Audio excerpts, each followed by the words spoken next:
반갑습니다. 저는 한국조선해양 기자재공업협동조합의 러시아 지사장 강남영입니다. 이번 시간에는 러시아 어선시장 진출 전략에 대해서 말씀드리겠습니다. 특히 최근 들어서 저희 블라디보스톡 지사를 통해 가지고 극동 지역의 선주회사, 수산회사가 되겠죠.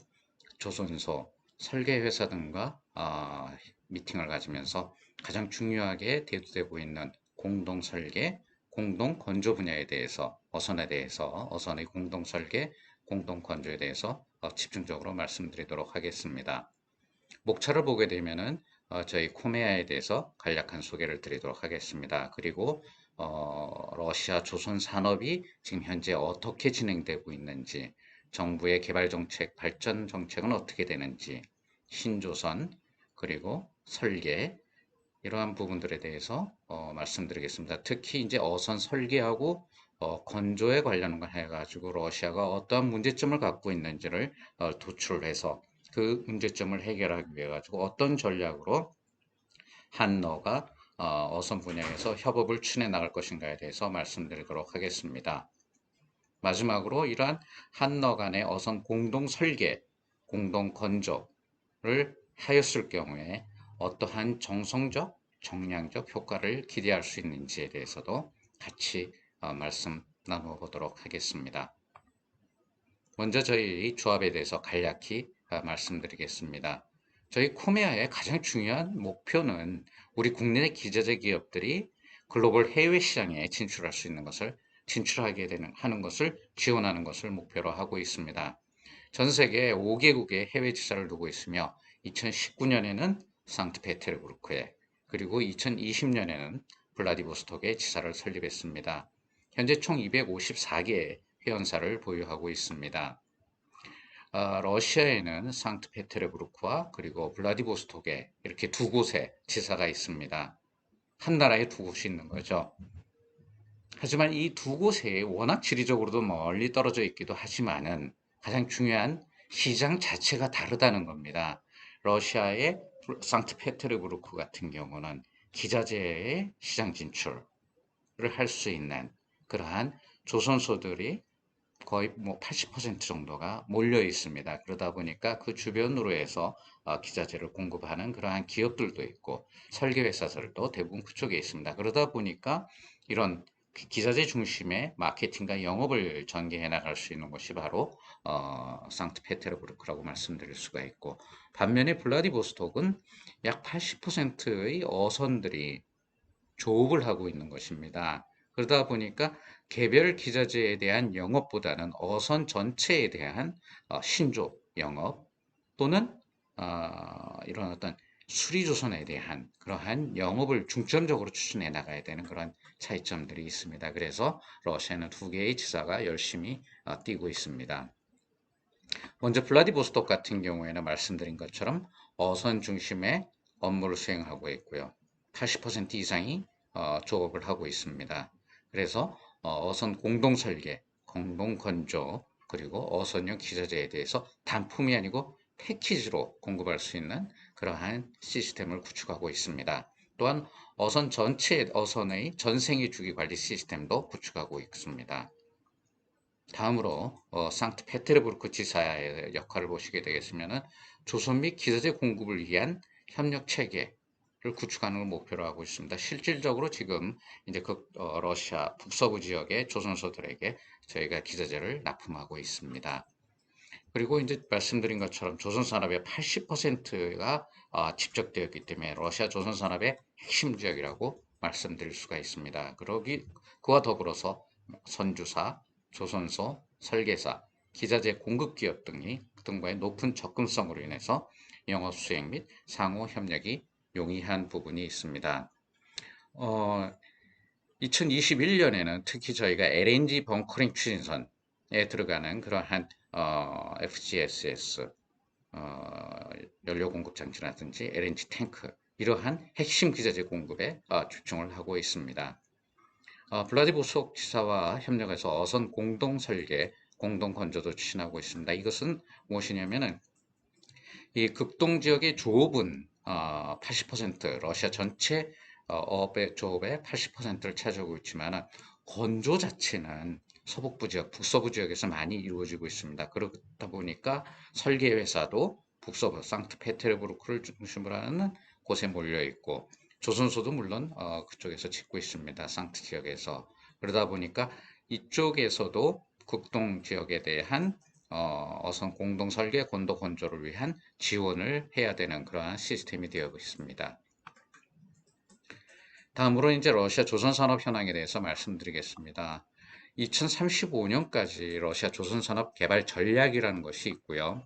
그것은 군수에서 민수 부분으로 그리고 러시아 내 자체에서 선박을 건조하겠다. 그리고 기자재도 생산할 수 있는 제조업 기반을 만들어내겠다. 미국발 대러 경제 제재에 따라 가지고 기자재 수입 대체 프로그램을 운영하고 아울러서 현지화도 진행을 하고 있습니다. 그리고 또한 투자 쿼터 1차, 2차 투자 쿼터 프로그램을 통해서 어선 신조를 확대해 나가는 이러한 정책들을 추진하고 있습니다. 2020년 작년이죠. 3분기 기준으로서 러시아의 선박 발주량이 전 세계 28%를 차지하면서 세계 2위를 달성했습니다. 예, 클락슨에서 발표한 내용인데요. 이렇듯이 러시아라는 곳에 조선과 관련된 시장이 결코 만만하게 볼 수 있는 시장이 아닐 뿐더러 우리 기자재 기업이나 우리 조선과 관련된 그러한 기업들이 적극적으로 시장 공략에 나서야 되는 그런 것으로 알 수가 있습니다. 특히나 우리 그 조선 3사가 극동 지역에서 이제 지베즈다 조선소와 협력을 하고 있고 그리고 또 많은 수주를 하고 있는 것을 봤을 때 이런 부분은 이제 신문이나 이런 뉴스에서 많이 접하시게 될 겁니다. 그러다 보니까 이제 북서부 지역이라든지 어선이라든지 이런 쪽 부분에 있어서는 사실 정보가 충분히 전달이 안 되다 보니까 우리 기자재 기업이나 설계 기업 또는 중소조선소에서 좀 이렇게 가볍게 볼 수 있는 그런 가능성은 있습니다만은 이 제가 말씀드리는 부분을 이렇게 쭉 진행하다 보면은 결코 가볍게 볼 수 있는 그러한 시장이 아니라는 것을 아실 수 있을 겁니다. 어선과 관련된 부분에 대해서 좀 말씀드리겠습니다. 이 정부 주도에서 어선을 현대화하겠다라는 그러한 이야기가 나오고 있고요. 운영되고 있는 어선 중 80% 이상이 노후화되어 있습니다. 그래서 2020년부터 시작해서 25년까지 대규모로 해체를 해 나가겠다라는 얘기거든요. 러시아에서 전체 수를 보게 되면 약 950척 정도가 지금 조업을 하고 있습니다. 그 반면에 이제 80% 이상이 이제 노후화 20, 30년 된, 30년 이상 된 어선들로 볼 수가 있습니다. 제 1차 투자 쿼터 프로그램을 해서 이제 그 조업을 하고 있는 조업을 해야 되는 어선들을 포함해 가지고 신조를 하고 있는 어선들 포함해서 지금 현재 지어지고 있는 선박의 수는 건조되고 있는 선박의 수는 118척이 되겠습니다. 2023년부터 이제 제2차 투자 쿼터 프로그램에 들어가게 되는데요. 이렇게 됐을 경우에 이제 2030년까지는 최소 115척 이상이 추가로 건조될 계획을 가지고 있습니다. 선가가 50m급 이상 같은 경우에 트롤선이나 크랩 어선 같은 경우에는 약 250억 원 정도 됩니다. 한 척에. 그렇게 됐을 경우에 지금 현재 짓고 있는 118척 그리고 2030년까지 115척이 지어진다면 이 시장 규모가 결코 작지 않은 것을 아실 수가 있습니다. 투자 쿼터 프로그램에 대해서 이제 계속 말씀을 드렸는데 이게 무엇이냐 궁금하실 걸로 생각됩니다.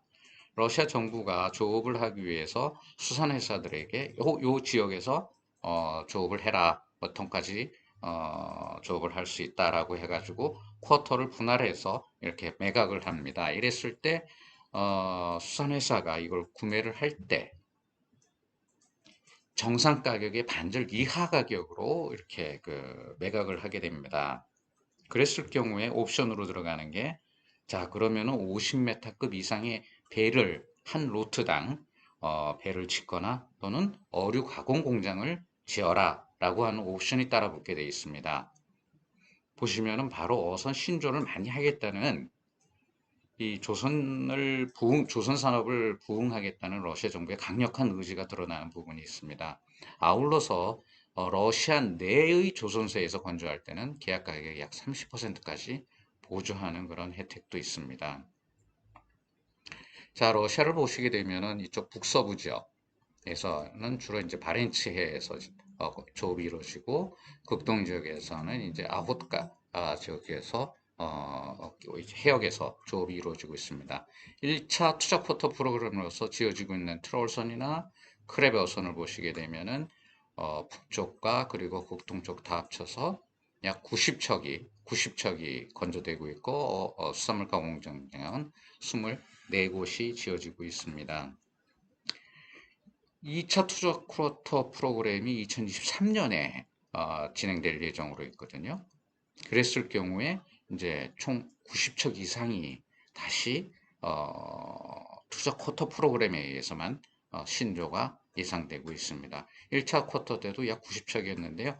6척의 크랩버선이 이제 추가로 지금 건조 예정이고요. 그리고 총 3.5조 원의 그러한 투자 금액이 있습니다. 다음으로 이제 러시아 내에서 어선을 어디서 설계를 하고 있는지 이걸 보시게 되겠습니다. 올해 5월 말 기준으로 이제 나온 그런 데이터인데요. 유럽에서 설계한 것을 가져와 가지고 러시아에서 건조하고 있는 현황을 보실 수가 있습니다. 그래서 총 74척의 어선이 건조되고 있습니다. 이 중에 3척에서 6척이 이미 선주사에게 인도된 그런 상황이고요. 아주 미미한 것이죠. 그래서 보시게 되면은 지금 노르웨이의 설계사인 뭐 크람코, 마린테크, 그 다음에 쭉 보시면 계속해서 이제 노르웨이 설계사에서 설계사에서 한 도면을 가지고 건조하고 있는 모습을 제대로 볼 수가 있습니다. 그런데 이제 다멘 엔지니어링 네덜란드 같은 경우에는 크레버선인데요. 프로젝트가 하나밖에 없습니다. 5712 프로젝트. 총 18척을 짓고 있습니다. 길이는 57m급인데요. 이렇듯이 설계 하나만 가지고 러시아에서 18척의 배를 짓고 있습니다. 250억 이상 되는 거죠. 그래서 뭐한 4,600억 원 정도가 이 18척을 건조하고 있습니다. 4,600억 원으로요. 그랬을 경우 과연 다멘에게 돌아가는 계약금은 어느 정도가 될 것인가를 궁금하게 생각하실 건데, 뒷부분에서 제가 말씀드리도록 하겠습니다. 대부분이 이제 70m급, 50m급 이상인 것을 봤을 때는 이쪽에는 투자 쿼터 프로그램에서 선주사가 반드시 지어야만 하는 옵션에 걸려 있는 것들입니다. 자, 다음은 러시아 설계 또는 외국 설계에서 건조되는 것을 보실 수가 있는데요. 총 44척. 러시아가 외국계 회사에서 지금 설계한 것이 18척. 이렇게 러시아에서는 26척 설계를 해가지고 지어지고 있습니다. 뭐 작은 것부터 해가지고 보통 보게 되면 이런 경우에는 이제 뭐 120m급도 있습니다만 대부분 투자 쿼터 프로그램하고 상관이 없이 지어지는 것으로 볼 수가 있습니다. 자, 좀 더 깊게 분석을 해보도록 하겠습니다. 그래서 어떤 문제점들이 있는지, 유럽 설계에 굉장히 의존이 심화되어 있는 것을 보실 수가 있고요. 다시 한번 보시게 되면 유럽 설계가 63%, 외국 15%, 러시아는 23%에 불과하게 되겠습니다. 그래서 러시아 설계를 위주로 하는 어선은 20에서 50m급으로 중소형, 유럽 설계는 중대형적으로 이렇게 몰려있는 것을 볼 수가 있습니다. 좀 전에 언급을 해드렸습니다만 다멘 엔지니어링이 571이라는 설계 하나로 지금 계약을 좀 진행을 했는데요. 계약 금액이 2,430억 원입니다. 그래서 총 18척, 성가는 4,600억, 18척 전체 짓는 비용이죠. 그 다음에 개별 성가는 255억 원. 다멘이 이제 설계와 기자재 공급을 통으로 하게 되어 있습니다. 통째로. 그렇게 했을 때 척당 135억, 총 18척에 대해서 2,430억 원의 계약을 한 것으로 되어 있습니다.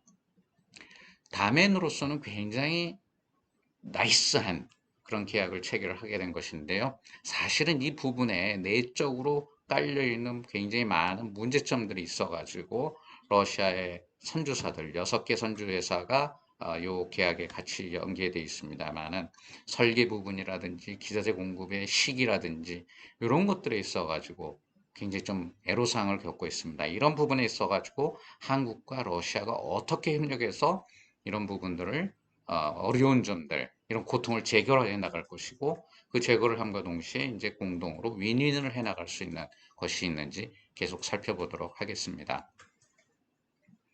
자, 어선 설계에 관련된 문제는 말씀드린 것처럼 중대형 섬급 어선의 경우 유럽 설계에 의존하고 있고 유럽 설계 회사 같은 경우 사양 변경이라든지 도면 수정 등에 대한 대응이 거의 안 되는 것으로 알고 있습니다. 특히 요번에 이제 그 다멘 설계로 인해 가지고 선주회사들이 굉장히 많은 컴플레인을 하고 있는 부분이 있습니다만 그것에 대해서 다멘 측에서는 반응이 거의 없는 것으로 알고 있습니다. 아울러서 이 도면 제공 일자라든지 제공 지연이라든지 그다음에 러시아 성급에 대해서 도면 승인이 대응이 미비한 부분이라든지 물론 요거는 건 계약하고 절대적으로 관계가 있습니다만은 지금 러시아에서 그 크레버선을 건조를 하고 있는 조선소나 그리고 그 선주사들이는 탈다면의 움직임을 보이고 있는 것이 현실입니다. 자, 그리고 이제 유럽 설계를 채용하다 보니까 이제 설계회사들이 대부분 잘 알고 있는 유럽 기자재를 채용을 하게 되고, 그에 따라서 성과가 상승하는 요인도 발생하고 있습니다. 건조 관련된 문제를 좀 들여다보겠습니다. 러시아 조선소에서 어선 건조 역량이 부족하다. 이 부분은 좀 극동하고 많이 연관된 부분입니다. 북서부 지역에서는 그래도 지금 잘 짓고 있습니다. 물론 공법 자체가 아주 현대화된 것은 아닙니다만은 그래도 북서부 지역에서는 배를 어선을 많이 짓고 있고 반면에 이제 설비가 노후화된 거나 또 건조 경험, 이 부분은 이제 그 건조 공법하고 관련된 부분이죠. 반면에 이제 극동 쪽으로 오게 되면은 좀 많은 문제점들이 있습니다. 러시아 어선들이 러시아 전체 그 조업의 80%를 극동에서 하고 있습니다. 근데 배는 80%는 또 북서부 지역에서 하고 있고, 그러니까 이 서로가 균형이 맞지 않은 부분인데, 그러다 보니까 조업은 80%를 하고 있으니 그 배들에 대한 수리 경험은 그래도 나름대로 가지고 있습니다. 극동 지역의 조선소들이.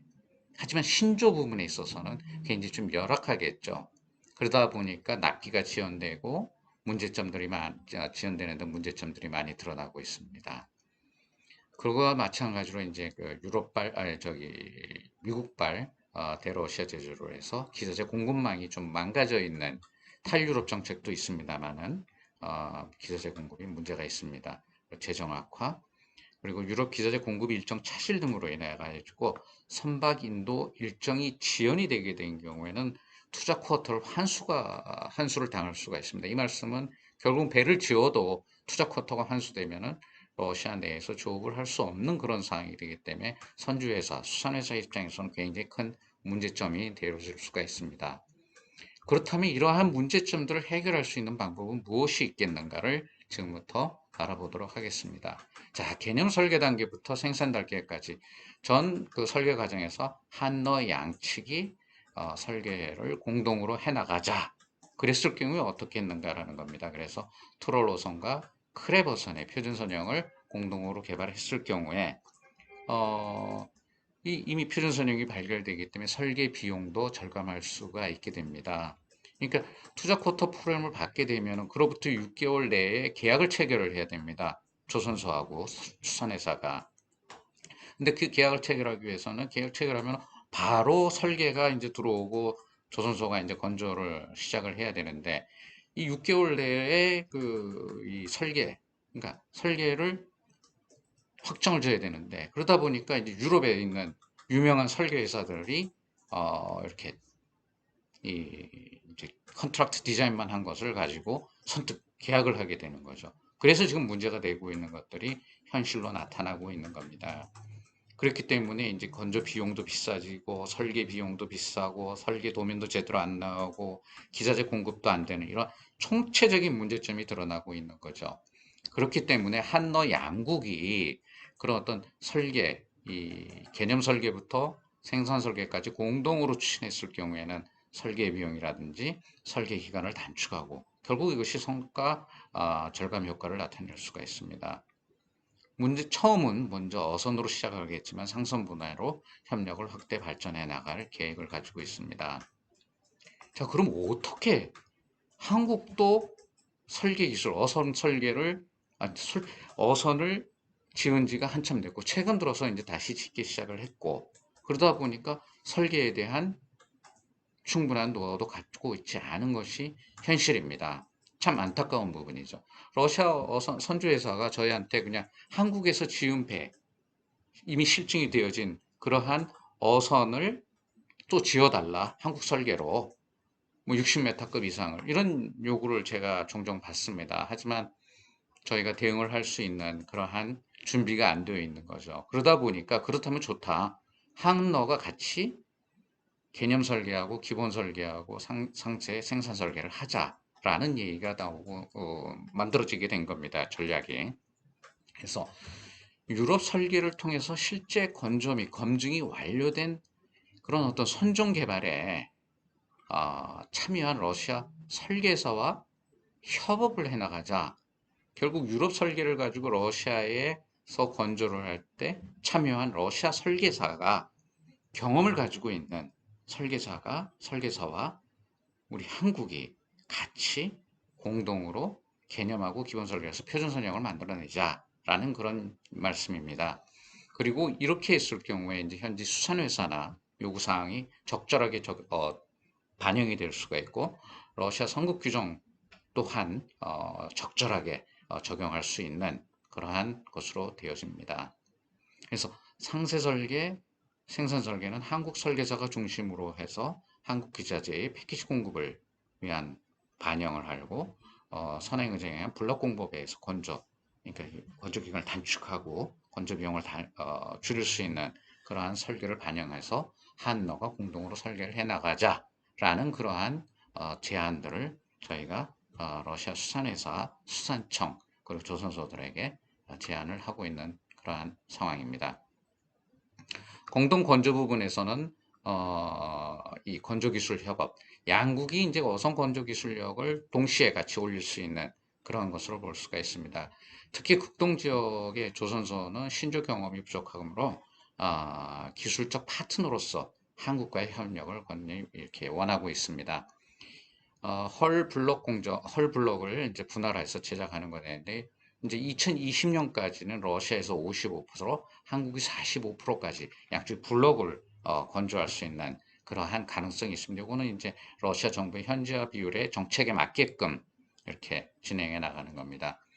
자, 기자재 공급 같은 경우에 이제 설계 시부터 이제 한국 기자재에 대한 패키지 공급을 하고 한국산 기자재가 성과 인하 효과가 있는데 이 부분은 뭐냐면 결국은 한국에서 가다 보니까 물류 비용 그리고 러시아 선주사들이 수산회사가 가장 심각하게 생각하고 있는 그러한 이 AS 부분, 수리 부분에 대해서 적절하게 대응을 할 수 있는 그러한 장점들이 있습니다.